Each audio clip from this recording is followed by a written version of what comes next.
আজ যে স্যান্ডউইচটা বানাবো বলতে পারেন বিনা ঝামেলার স্যান্ডউইচ। এই স্যান্ডউইচটা বানাতে গেলে না খুব টাকা পয়সার প্রয়োজন পড়বে আর না খুব সময়ের প্রয়োজন পড়বে। খুবই সিম্পল একটা রেসিপি। নমস্কার বন্ধুরা, কিচেন ম্যাজিক খাজানা চ্যানেলের আরও একটি নতুন পর্বে আপনাদের সবাইকে স্বাগত। আমার আজকের রেসিপি টমেটো পেঁয়াজের স্যান্ডউইচ।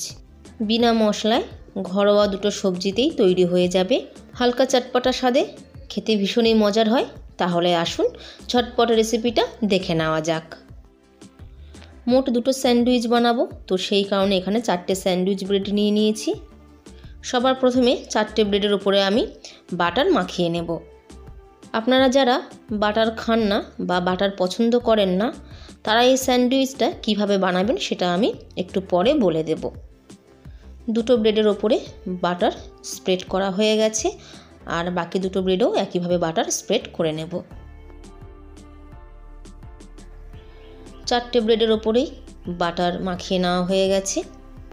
সবকটা ব্রেড এবার একটা প্লেটের ওপরে আমি তুলে নিচ্ছি, আর এখানে নিয়ে নিয়েছি একটা বড় জায়গা। এবার সবজির মিক্সচার বানিয়ে নেব। নিয়ে নিয়েছি একদম ছোটো ছোটো করে কুচিয়ে নেওয়া হাফ কাপ টমেটো। টমেটো যত পারবেন একদম ছোটো ছোটো করে কুচিয়ে নেওয়ার চেষ্টা করবেন। একইভাবে পেঁয়াজও দেখুন আমি একদম ছোটো ছোটো করে কুচিয়ে নিয়েছি। এখানে নিয়ে নিয়েছি একটা মাঝারি সাইজের পেঁয়াজ। এর সাথে দিয়ে দেব অল্প একটু শসা কুচি। ঝালের জন্য দিয়ে দিলাম দুটো কুচিয়ে নেওয়া কাঁচা লঙ্কা, অল্প একটু কুচিয়ে নেওয়া ধনেপাতা। আপনারা চাইলে এখানে শসাটা স্কিপ করতে পারেন। আলাদাভাবে এর মধ্যে কোনো মশলা অ্যাড করব না। হালকা একটা চাটপাটা স্বাদ আনার জন্য আমি দিয়ে দিলাম 1/4 টিস্পুন চাট মশলা। চাট মশলার জায়গায় আপনারা এখানে আমচুর পাউডারও ব্যবহার করতে পারেন।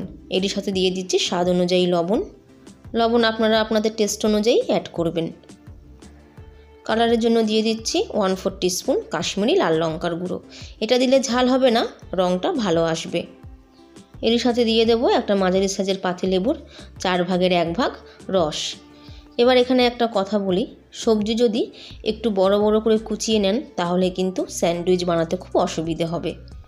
তাই যতটা পারবেন সবজিগুলো একদম ছোট ছোট করে কুচিয়ে নেবেন। চামচের সাহায্যে ভালো করে মিশিয়ে নেওয়ার পর এটা বেশিক্ষণ রেস্টে রাখবেন না। বেশিক্ষণ সময় ধরে রেস্টে রাখলে তাহলে কিন্তু সবজি থেকে জল কাটতে শুরু করবে। মিক্সচারটা তৈরি করে নিয়ে সঙ্গে সঙ্গে স্যান্ডউইচ বানিয়ে নেবেন।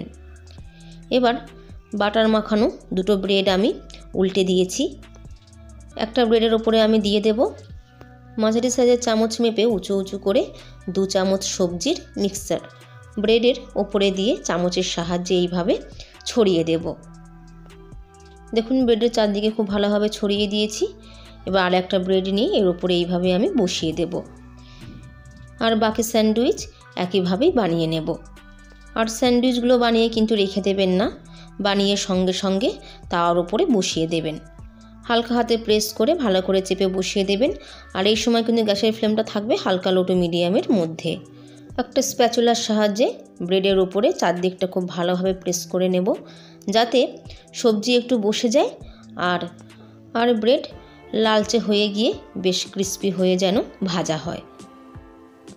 30 সেকেন্ড পর উল্টে দিয়ে আমি বাকি দিকটাও ভেজে নেব।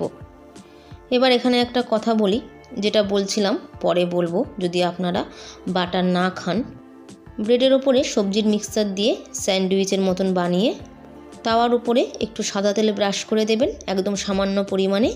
তারপর তাওয়া গরম হয়ে গেলে এইভাবে উল্টে পাল্টে ভেজে নেবেন। তাতেও কিন্তু স্যান্ডউইচ ক্রিস্পি হয়ে ভাজা হবে। এই স্যান্ডউইচটা তৈরি হয়ে গেছে। বাকিটাও ঠিক একইভাবেই বানিয়ে নেব।